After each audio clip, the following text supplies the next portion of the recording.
أحرف عربي مفيدة بالقرآن سديدا وبها أقرأ قرآني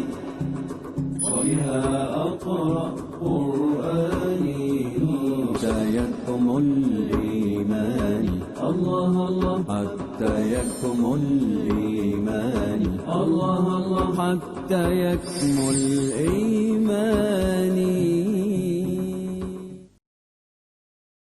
محترم ناظرین، خلاصہ قرآن کی دوسری نشست میں آپ حضرات کا استقبال ہے. السلام علیکم ورحمۃ اللہ وبرکاتہ. آج خلاصہ قرآن کی اس نشست میں سورہ فاتحہ سورہ نمبر 1 کا خلاصہ پیش خدمت ہے. امید ہے کہ بغور سماعت فرمائیں گے. ناظرین کرام، سورہ فاتحہ یہ مکی سورہ ہے. اس کے اندر 7 آیتیں ہیں. 7 آیتیں کس طرح؟ جن لوگوں نے کہا الحمدللہ رب العالمین سے پہلے بسم اللہ الرحمن الرحیم ایک آیت ہے، تو وہ لوگ بسم اللہ الرحمن الرحیم کو ایک آیت مانتے ہیں.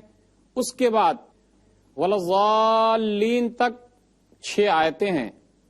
اس طرح 7 آیتیں ہو جاتی ہے.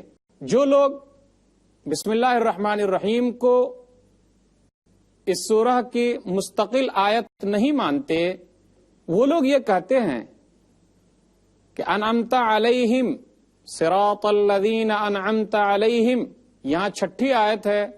غیر المغضوب علیہم ولا الضالین، یہاں 7ویں آیت ہے. سورہ کا معنی ہے قرآن کا کچھ حصہ جو کم سے کم 3 آیتوں یا اس سے زیادہ پر مشتمل ہو. 3 آیتیں. سورہ کوثر اس کے اندر 3 آیتیں ہیں، اور زیادہ سے زیادہ 286 آیتیں ہوں جیسے سورہ بقرہ. قرآن مجید میں 114 سورتیں ہیں. الفاتحہ، فاتحہ کا معنی شروعات اور ابتدا کے ہیں، اسی لیے اسے الفاتحہ شروعات یعنی فاتحۃ الکتاب، کتاب کی شروعات کہا جاتا ہے. اس سورہ کی بڑی فضیلت ہے. یہ السبع المثانی ہے. وَلَقَدْ آتَيْنَاكَ سَبْعًا مِّنَ الْمَثَانِي وَالْقُرْآنَ الْعَظِيمِ.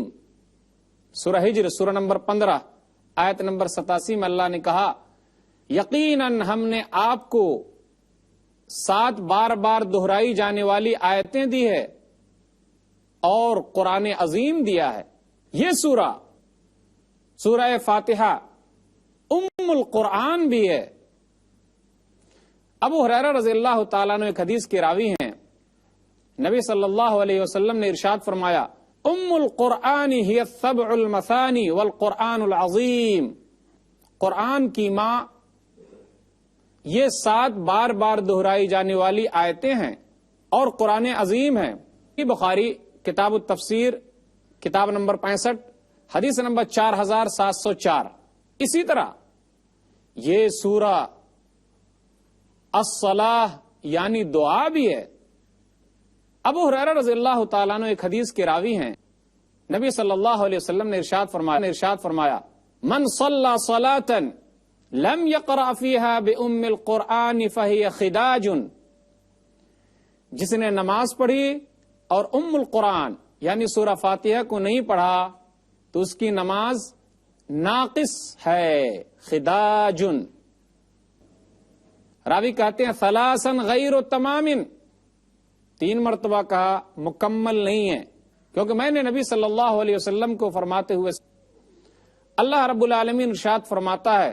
نبی صلی اللہ علیہ وسلم نے کہا قال اللہ تعالی قسمت الصلاة بینی وبین عبدی نصفین ولعبدی ما سال، کہ میں نے سورہ فاتحہ کو اپنے اور اپنے بندوں کے درمیان 2 حصوں میں تقسیم کر دیا ہے، اور میرے بندے کے لیے وہ ہے جو وہ سوال کرے مانگے.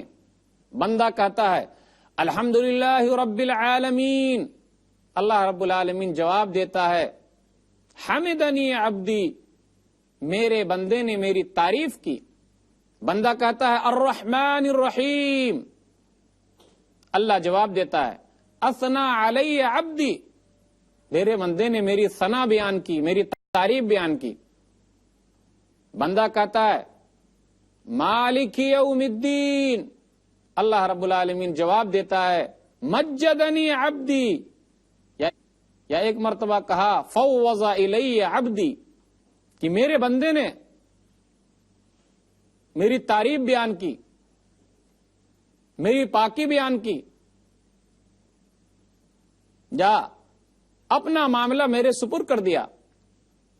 بندہ کہتا ہے ایاک نعبد و ایاک نستعین، اللہ رب العالمین جواب دیتا ہے ھذا بینی و بین عبدی ولعبدی ما سأل، یہ میرے اور میرے بندے کے درمیان ہے، اور میرے بندے کے لیے وہ ہے جو وہ سوال کرے، مانگے. بندہ کہتا ہے اہدنا الصراط المستقیم صراط الذین انعمت علیہم غیر المغضوب علیہم ولا الضالین، اللہ جواب دیتا ہے ھذا لعبدی ولعبدی ما سأل، یہ میرے بندے کے لیے ہے اور میرے بندے کے لیے وہ ہے جو وہ سوال کرے. صحیح مسلم کتاب الصلاح کتاب نمبر 4 باب نمبر 11 باب وجوب قراءۃ الفاتحہ فی کل رکعہ، حدیث نمبر 395. سورہ فاتحہ یہ الشفا بھی ہے. سورہ فاتحہ اس کی اور بھی بہت ساری فضیلت آتی ہیں. یہ سورہ مکی ہے. مکی اور مدنی کا مطلب کیا ہوتا؟ آئیے ذرا ناظرین کرام غور کریں، مکی اور مدنی صورتیں اسے کیا کہا جاتا ہے، اس کا مطلب کیا ہے. مکی صورتیں وہ ہیں جو ہجرت سے پہلے نازل ہوئیں، خواہ وہ مکہ کے اطراف ہی میں کیوں نہ ہو. اسی طرح مدنی صورتیں وہ ہیں جو ہجرت کے بعد نازل ہوئی. اسی طرح مکی صورتیں وہ ہیں جس میں عموماً خطاب ہوتا ہے یا ایھا الناس، اے لوگو، اور مدنی صورتوں میں اکثر خطاب ہوتا ہے یا ایھا الذین آمنو، اے ایمان والو. مکی سورہ وہ سورہ ہے جس کے اندر توحید ہے، آخرت کا اس بات ہے، حشر و نشر ہے، قیامت کا منظر ہے، یہ تذکرے ہوتے ہیں.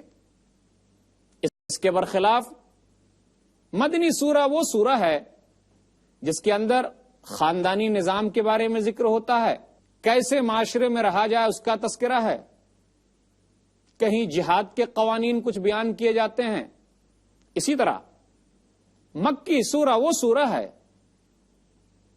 جس میں زیادہ تر مقابلہ بت پرستوں سے ہوتا ہے، اور مدنی صورتوں میں اہل کتاب اور منافقین سے. مکی صورتوں کا انداز تشبیہات کے ذریعے ہوتا ہے. مکی صورتوں میں یہ انداز اپنایا گیا ہے کہ کوئی بھی باتیں مثال کے ذریعے بیان کی جاتی ہیں. اس کے برخلاف مدنی صورتوں کا انداز بالکل سادہ ہے. بسم اللہ الرحمن الرحیم، یہ آیت قرآن کریم میں سورہ فاتحہ کا حصہ ہے یا نہیں، اس کے بارے میں علماء کے درمیان اختلاف پایا جاتا ہے. مکہ اور کوفہ کے قراء کا کہنا ہے کہ یہ بسم اللہ الرحمن الرحیم سورہ فاتحہ کے علاوہ بھی تمام سورتوں کی ایک مستقل آیت ہے. مدینہ، بصرہ، شام کے قراء کا کہنا ہے کہ یہ سورہ نمل سورہ نمبر 27 کی مستقل آیت نمبر 30 ہے. انہ من سلیمان و انہ بسم اللہ الرحمن الرحیم، کہ یہ سلیمان علیہ الصلوۃ والسلام کی طرف سے ہے اور اللہ رب العالمین کی طرف سے جو رحمان اور رحیم ہے. اس کے علاوہ کسی اور سورہ کی مستقل آیت نہیں ہے. بسم اللہ الرحمن الرحیم کے بارے میں ایک چیز یہ بھی ہے کہ جہری نماز میں، جیسے مغرب کی نماز ہو، عشاء کی نماز ہو، فجر کی نماز ہو، بلند آواز سے پڑھنی چاہیے یا نہیں پڑھنی چاہیے؟ بسم اللہ الرحمن الرحیم کو پڑھنا چاہیے یا نہیں پڑھنا چاہیے؟ کچھ لوگوں نے کہا پڑھنا چاہیے اور کچھ لوگوں نے کہا نہیں پڑھنا چاہیے. لیکن بلند آواز سے نہ پڑھنے والے زیادہ لوگ پائے جاتے ہیں. اگر کوئی آدمی بلند آواز سے پڑھتا ہے تو وہ بھی صحیح ہے، نہیں پڑھتا وہ بھی صحیح ہے. الحمدللہ رب العالمین، تمام تعریف اللہ کے لیے جو جہان کا رب ہے. ناظرین، خلاصہ قرآن کا روح پرور سلسلہ یوں ہی جاری رہے گا، لیکن چھوٹے سے وقفے کے بعد. بالقرآن ناظرین، خلاصہ قرآن کی ایمان افروز محفل میں آپ تمام حضرات کا پھر سے استقبال ہے. الحمدللہ رب العالمین، تمام تعریف اللہ کے لیے جو جہان کا رب ہے. جو عربی جانتے وہ سمجھ گئے ہوں گے کہ تمام تعریفیں اللہ ہی کے لیے ہے. تمام تعریفوں کا مستحق صرف اور صرف اللہ رب العالمین کی ذات ہے. دنیا کے اندر اگر کسی آدمی کو کمال حاصل ہو گیا یا کسی فن میں وہ آگے بڑھ گیا تو یہ اللہ رب العالمین ہی کا دیا ہوا ہے، وہ خود اس کا کمال نہیں. اللہ رب العالمین نے انہیں یہ کمال عطا کیا ہے. الحمدللہ یہ کلمہ شکر ہے، اللہ کا شکر ادا کرنے کے لیے ہے. اس کی بڑی فضیلت بیان کی گئی. صحیح مسلم کتاب الطہارہ، کتاب نمبر 2، باب نمبر 1، باب فضل الوضو، حدیث نمبر 223 میں ہے. اللہ کے رسول صلی اللہ علیہ وسلم نے ارشاد فرمایا، ابو مالک اشعری رضی اللہ تعالیٰ عنہ اس حدیث کے راوی ہیں، الطہور شطر الایمان، پاکی آدھا ایمان ہے. والحمدللہ تملأ المیزان، اور الحمدللہ میزان کو بھر دیتا ہے. وسبحان اللہ والحمدللہ تملأان ما بین السماوات والارض، اور سبحان اللہ اور الحمدللہ کہنا آسمان و زمین کے درمیانی جگہ کو پر کر دیتا ہے. والصلاة نور والصدقة برہان والصبر ضیاء والقرآن حجت لک او علیک. الناس یغدو فبایع نفسه فمعتقها او موبقها. سبحان اللہ والحمدللہ، اس کی بڑی فضیلت ہے. بخاری کی آخری روایت یہی ہے، صحیح بخاری کتاب التوحید، کتاب نمبر 97، باب نمبر 58، حدیث نمبر 7563، کلمتان حبیبتان الی الرحمن خفیفتان علی اللسان ثقیلتان فی المیزان سبحان اللہ وبحمدہ سبحان اللہ العظیم. دو کلمے بہت محبوب ہیں رب کو، زبان پر بہت آسان ہیں، میزان میں ترازو میں بہت بھاری ہیں. سبحان اللہ وبحمدہ سبحان اللہ العظیم. یہ پڑھتے رہنا چاہیے. بسم اللہ ہر نیک کام شروع کرنے سے پہلے پڑھنا چاہیے، کھانے سے پہلے، وضو کرنے سے پہلے، ذبح کرنے سے پہلے بھی پڑھنا چاہیے. قرآن کریم پڑھنے سے پہلے اعوذ باللہ من الشیطان الرجیم پڑھنا بھی بہت اہم ہے. فَإِذَا قَرَأْتَ الْقُرْآنَ فَاسْتَعِذْ بِاللَّهِ مِنَ الشَّيْطَانِ الرَّجِيمِ، سورہ نحل، سورہ نمبر 16، آیت نمبر 98. کیا ہے کہ جب قرآن پڑھنے کے لیے بیٹھو تو اعوذ باللہ من الشیطان الرجیم پڑھ لو کہ میں شیطان مردود سے اللہ کی پناہ میں آتا ہوں. اللہ کا ذاتی نام اللہ ہے، کوئی بھی آدمی اپنا نام اللہ نہیں رکھ سکتا. رب بھی اللہ کے بہترین ناموں میں سے ہے. رب اسے کہتے جو تمام مخلوقات کو پیدا کر کے اور اس کی ضروریات کو پوری کرنے والا وہ رب ہے. کوئی بھی آدمی اپنا نام رب نہیں رکھ سکتا. ہاں کسی چیز کی طرف منسوب کر کے رکھا جا سکتا، رب الدار، گھر کا مالک. اللہ رب العالمین جہان کا رب ہے.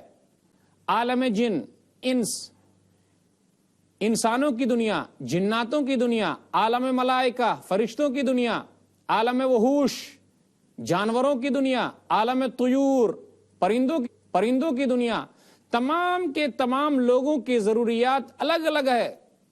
اللہ رب العالمین تمام لوگوں کی ضروریات کو پوری کرتا ہے، اسی کو رب کہا جاتا ہے. عالمین اس لیے لایا گیا کہ اللہ کی وحدت کا پتہ چلے اور اللہ کی ربوبیت کا، کہ وہ تمام کو پیدا کر کے اس کے حساب سے اس کی ضرورت کو پوری کرتا ہے وہ اللہ رب العالمین کی ذات ہے۔ تمام لوگوں کی ضرورتیں الگ الگ، انسانوں کی ضرورت الگ، جانوروں کی ضرورت الگ، فرشتوں کی دنیا الگ، پرندوں کی دنیا الگ۔ اللہ رب العالمین تمام لوگوں کی ضروریات کے مطابق ان کی ضرورت پوری کرتا ہے۔ الرحمن الرحیم، نہایت ہی مہربان اور رحم والا ہے۔ رحمان فعلان کے وزن پر ہے، صیغہ مبالغہ کا صیغہ ہے۔ رحیم بھی فعیل کے وزن پر مبالغہ کا صیغہ ہے۔ دنیا کے اندر رب العالمین بہت زیادہ مہربان ہے، آپ نے دیکھا نہیں؟ ناظرین کرام، جو اللہ کو مانتا ہے اللہ اسے بھی کھلاتا ہے، اور جو اللہ کو ایک نہیں مانتا اللہ اسے بھی دیتا ہے۔ ان الارض للہ یورثها من یشاء من عبادہ والعاقبۃ للمتقین، سورہ اعراف سورہ نمبر 7 28۔ بے شک زمین اللہ کے لیے ہے، جس کو چاہتا ہے وارث بنا دیتا ہے، لیکن آخرت صرف نیک لوگوں کے لیے ہے۔ رحمان الدنیا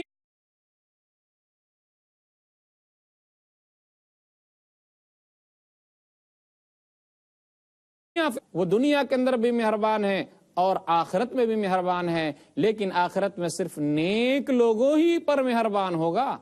مالک یوم الدین، قیامت کے دن کا مالک ہے، بدلے کے دن کا مالک ہے۔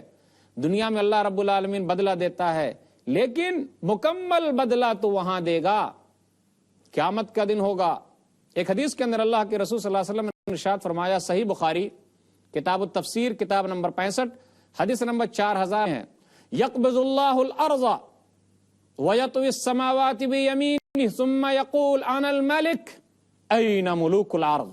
کہ قیامت کے دن اللہ تعالیٰ مٹھی میں زمین کو لے لے گا اور آسمان کو دائیں ہاتھ میں لپیٹ لے گا، کہے گا میں بادشاہ ہوں۔ کہاں ہے زمین کے بادشاہ؟ زمین کے بادشاہ وما قدر اللہ حق قدرہ والارض جميعا قبضته یوم القیامہ والسماوات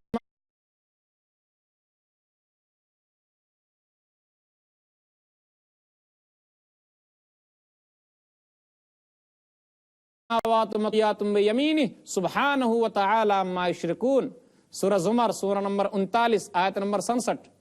یہی آیتیں ہیں کہ زمین کو ہاتھ میں لے لے گا، مٹھی میں لے لے گا، اور آسمان کو اپنے دائیں ہاتھ میں مٹھی کیسی ہے اللہ کو معلوم، ان کا دائیں ہاتھ کیسا ہے جو اللہ کے شان کے لائق ہے، مٹھی کیسی ہے جو اللہ کے شان کے لائق ہے۔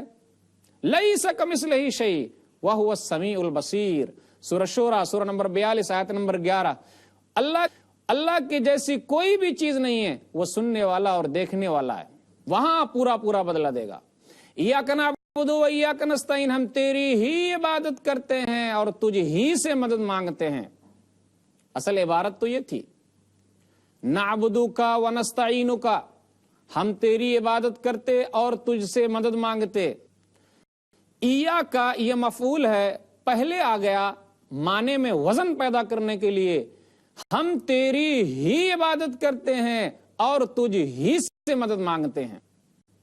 کچھ لوگوں کا کہنا ہے کہ جی ہم ڈاکٹر کے پاس جاتے تو ان سے تو مدد لیتے ہیں، تو آخر ہم ان سے کیوں مدد لے رہے ہیں؟ ناظرین کرام، یہاں دو جملے یاد رکھیے، ایک ہے ما فوق الاسباب اور ایک ہے ما تحت الاسباب۔ ما تحت الاسباب، ما فوق الاسباب، ما فوق الاسباب اور ما تحت الاسباب۔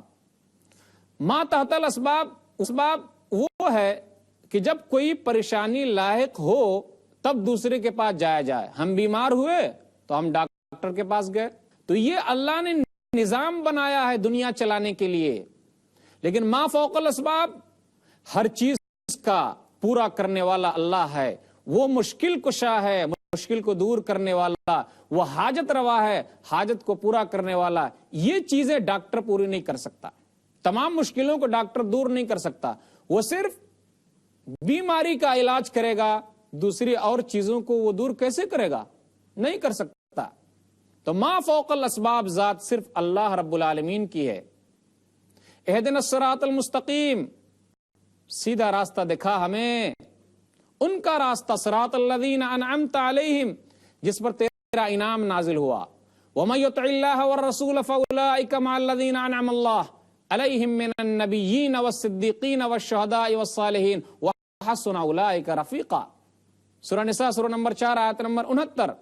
جس نے اللہ کی اطاعت کی اور اس کے رسول کی اطاعت کی وہ نیک لوگوں کے ساتھ ہوں گے، نبیوں کے ساتھ ہوں گے، سچے لوگوں کے ساتھ ہوں گے، شہداء کے ساتھ ہوں گے اور صالحین کے ساتھ ہوں گے. بہترین یارانہ ہے، بہترین رفاقت ہے. غیر المغضوب علیہم ولا الضالین، ان کا راستہ نہیں جس پر تیرا غضب نازل ہوا اور جو گمراہ ہو گئے. غضب کس پر نازل ہوا؟ یہودیوں پر، کیونکہ انہوں نے عزیر کو اللہ کا بیٹا کہا. اپنے علماء کو حلال اور حرام کر دینے کا حق دے دیا. نصرانی پر کیوں؟ کیونکہ وہ راستے سے بھٹک گئے. عیسیٰ کو علیہ الصلاۃ والسلام اللہ کا بیٹا کہا، یا خود اللہ کہا یا 3 میں سے تیسرا کہا، اور اپنے علماء کو حلال اور حرام کا حق دے دیا، جبکہ کسی مسئلے کو حلال اور حرام کرنا صرف اللہ کی ذات ہے. اس کے بعد نبی صلی اللہ علیہ وسلم آمین کہا کرتے تھے. آمین کا معنی ہے کذالک فلیکن، ایسا ہی ہو. آمین کا معنی ہے لا تخیب رجانا، ہمیں نامراد نہ کر. آمین کا معنی ہے اللہم استجب لنا، اے اللہ تو قبول فرما. ایک حدیث کے اندر اللہ کے رسول صلی اللہ علیہ وسلم نے ارشاد فرمایا، صحیح بخاری کتاب التفسیر کتاب نمبر 65 حدیث نمبر 4475 میں ہے، اذا قال الامام غیر المغضوب علیہم فقولوا آمین فمن وافق قوله قول الملائکہ غفر له ما تقدم من ذنبہ. جب امام کہے غیر المغضوب علیہم تو تم لوگ آمین کہو، کیونکہ فرشتوں کے آمین کے ساتھ اگر مل گیا تو کیا ہوگا؟ جو آدمی آمین کہے گا ان کے اللہ تعالیٰ پچھلے گناہ معاف فرمائے گا. ابو ہریرہ بیان کرتے ہیں ترک الناس التامین، سنن ابن ماجہ کتاب و اقامت الصلوات کتاب نمبر 4 باب نمبر 14 باب الجہر بالتامین حدیث نمبر 853 میں ہے، ترک الناس التامین، لوگوں نے آمین کہنا چھوڑ دیا. نبی صلی اللہ علیہ وسلم کی حالت یہ تھی کہ جب آپ کہتے غیر المغضوب علیہم فقال آمین تو آپ نے آمین کہا. آئیے دعا کرے اللہ تعالیٰ سے کہ اللہ تعالیٰ نماز کے اندر جو یہ سورہ پڑھی جا رہی ہے اور جو دعائیں مانگی گئی، اے اللہ تو اسے قبول فرما لے. اللہ تعالیٰ سے دعا ہے اللہ تعالیٰ ہم لوگوں کو ان باتوں کو اچھی طرح سمجھنے کی اور پھر ان پر عمل کرنے کی توفیق دے. آمین. سبحان ربک رب العزت عما یصفون وسلام علی المرسلین والحمد للہ رب العالمین والسلام علیکم ورحمۃ اللہ وبرکاتہ. سديدا أحرف عربي مفيدة بالقرآن سديدا وبها أقرأ قرآني